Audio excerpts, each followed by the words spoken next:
Tout de suite, l'invité de l'info week-end de ce dimanche matin, Muriel Waknin Melki, une voix que l'on connaît bien sur Radio J, avocate et présidente de l'organisation juive européenne l'OJE.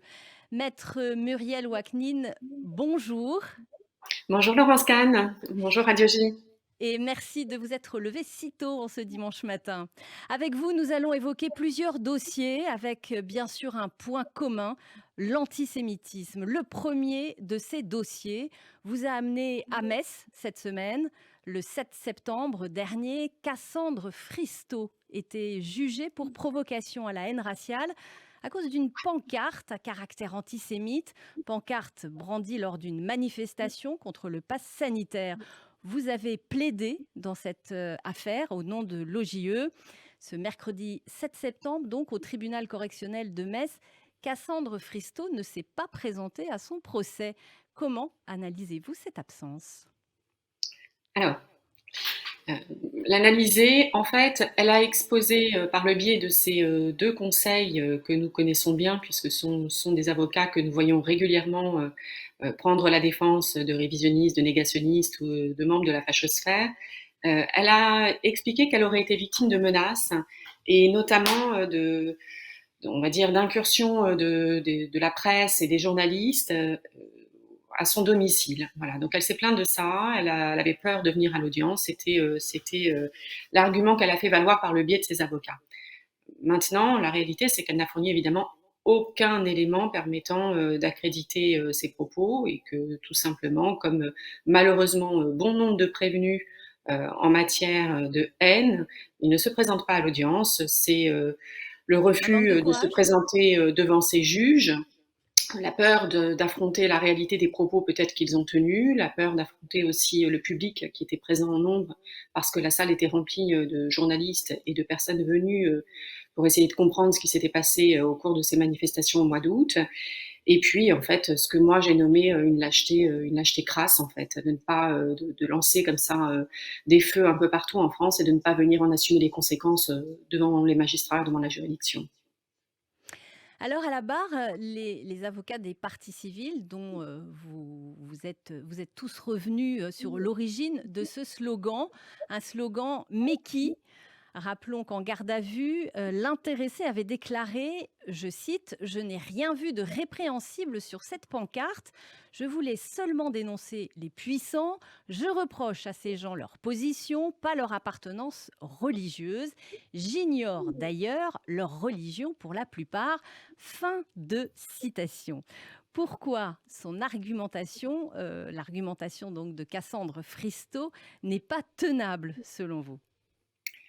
Alors, d'abord, tout le monde sait aujourd'hui, et justement grâce à la presse, grâce au travail que les journalistes, que vous faites, vous, en tant que média, ce qui se cache réellement derrière le slogan «Mais qui?». On a tous en mémoire l'épisode chez Morandini. Mmh. On va pas revenir dessus pour ne pas alourdir cette interview, mais Cassandre Christo le savait pertinemment. Lors de la perquisition, on a retrouvé à son domicile une deuxième pancarte qui avait été utilisée dans les manifestations précédentes, où déjà la locution «mais qui» était écrite en grand sur le même type de pancarte en carton qu'elle nous dit avoir fait de ses seules petites mains. Bon, personnellement, j'ai mon opinion là-dessus, mais sur la pancarte qu'elle brandissait, en fait, c'est ce que nous avons expliqué tous les avocats présents, et c'est ce que j'ai aussi évidemment plaidé. Il y avait des codes. Il y avait d'abord des codes couleurs. Elle a utilisé les couleurs du Troisième Reich, le rouge, le noir et le blanc.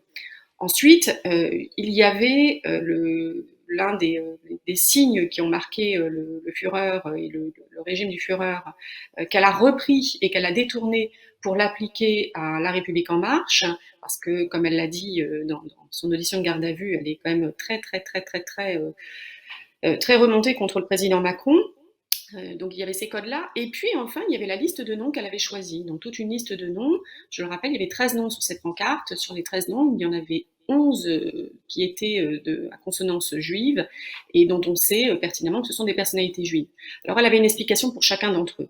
Ces explications ne nous ont pas permis, nous, de nous convaincre de l'absence Mmh. d'antisémitisme de cette pancarte. Nous, ce que nous avons retenu, d'abord, c'est le profil.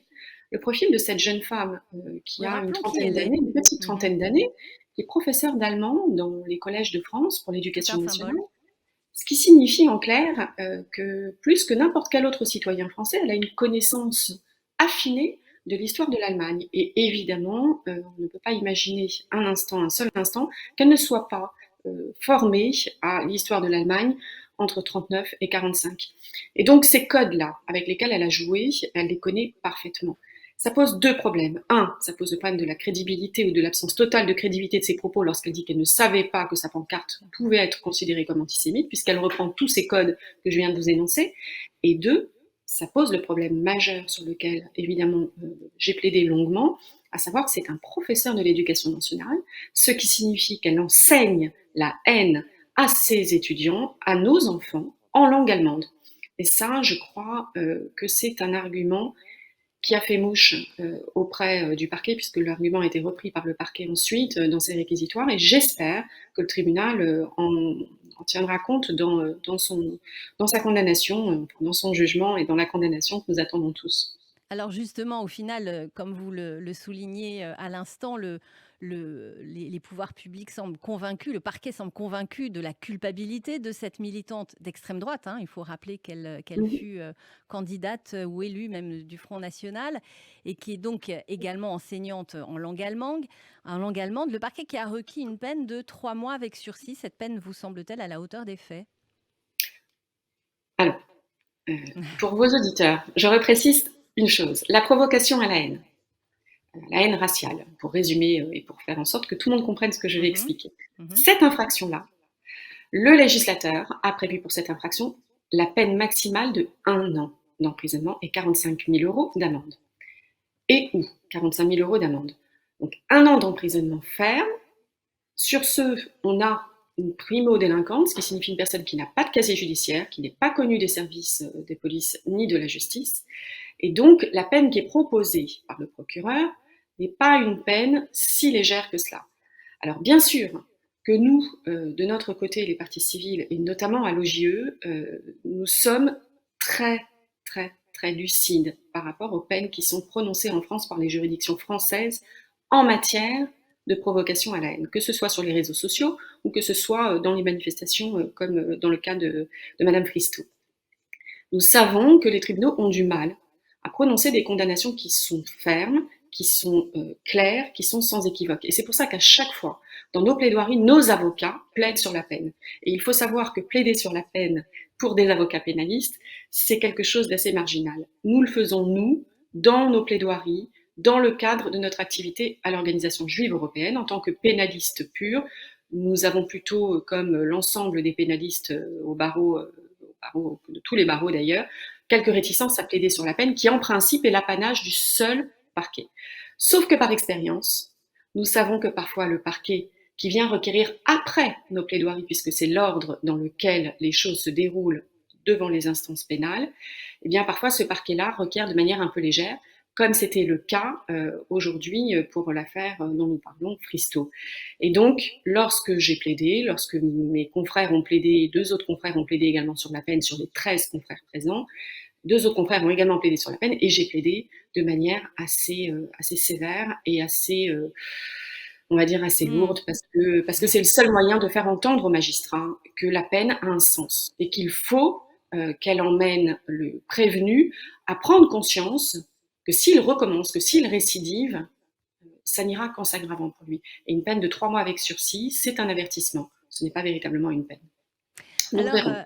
maître, Muriel Waknin-Melki, vous avez d'ailleurs réclamé comme peine accessoire, une interdiction d'exercer son métier d'enseignante. Nous ne pouvons prendre le risque de la laisser gangréner l'esprit de nos enfants, c'est ce que vous avez, affirmé. Est-ce que vous pensez pouvoir être entendu sur cette peine accessoire? Alors, je ne l'ai pas réclamé en tant que peine accessoire. J'ai indiqué au tribunal que si le tribunal l'a condamné, même de manière légère, il faudrait ensuite que l'éducation nationale lui interdise Mmh. d'exercer. Okay, ce n'est pas quelque chose que j'ai réclamé directement au tribunal, c'est un biais procédural un peu différent, mais l'idée est là. L'idée est là.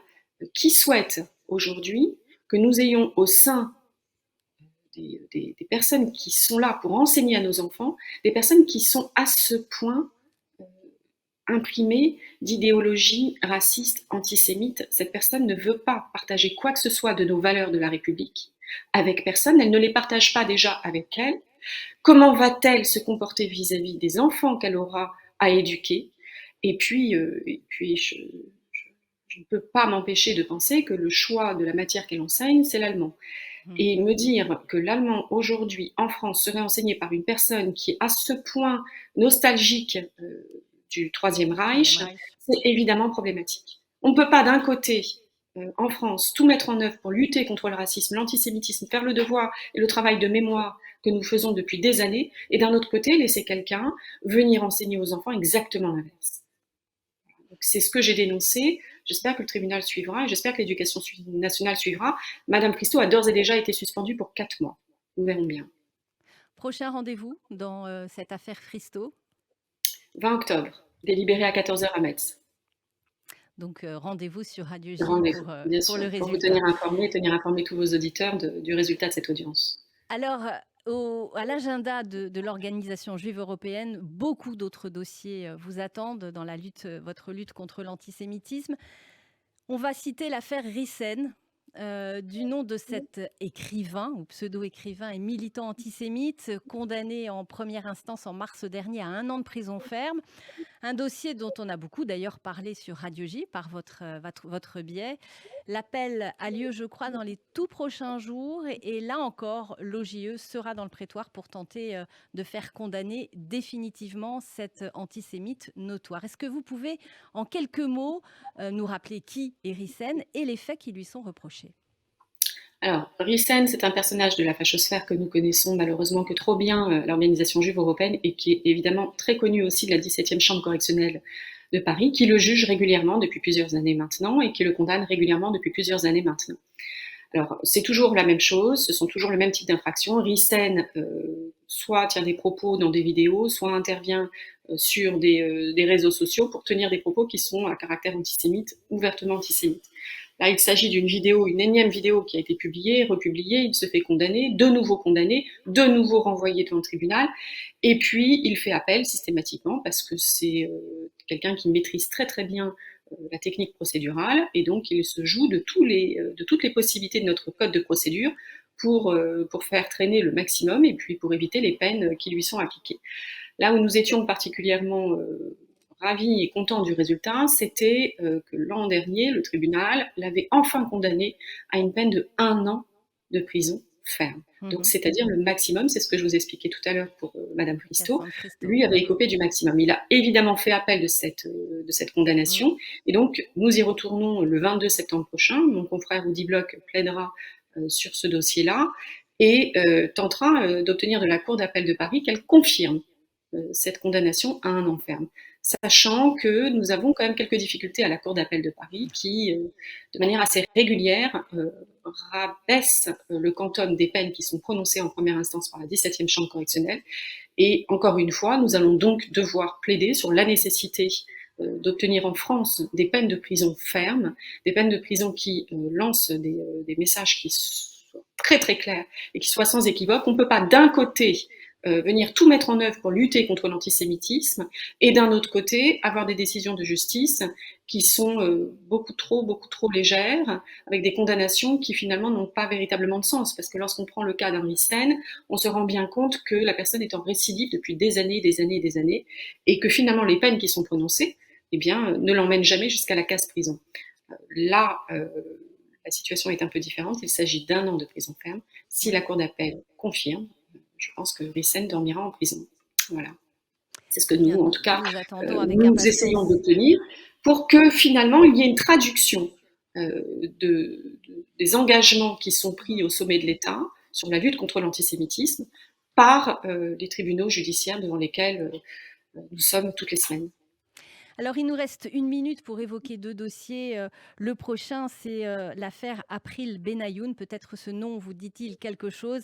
Il s'agit de Miss Provence. C'était la première dauphine au concours Miss France. Et pourquoi parle-t-on d'elle? Parce que, rappelons-le, elle a fait l'objet d'insultes antisémites sur les réseaux sociaux. Là aussi, cette affaire arrive devant les tribunaux et l'OJE est toujours là pour lutter contre l'antisémitisme. Oui, alors nous sommes toujours là, nous sommes aussi là au mois d'août puisque nous avons déposé des plaintes au mois d'août qui ont donné les actions dont vous parliez tout à l'heure. Sur l'affaire April Benayoun, nous avons également déposé une plainte et nous sommes donc évidemment partie civile au procès qui se tiendra le 22 septembre prochain, cette fois-ci devant le tribunal judiciaire. Donc d'un côté, Maître Bloch sera sur l'affaire Rissen, de l'autre côté, Aude Weyrenal et moi-même sur l'affaire Benayoun. Et là, il s'agit d'un raid numérique à caractère antisémite. Nous serons évidemment au rendez-vous également. Eh bien, nous aussi. Merci beaucoup, Maître Muriel Ouaknin-Melki, d'avoir répondu à nos questions ce matin. À très bientôt donc sur Radio J.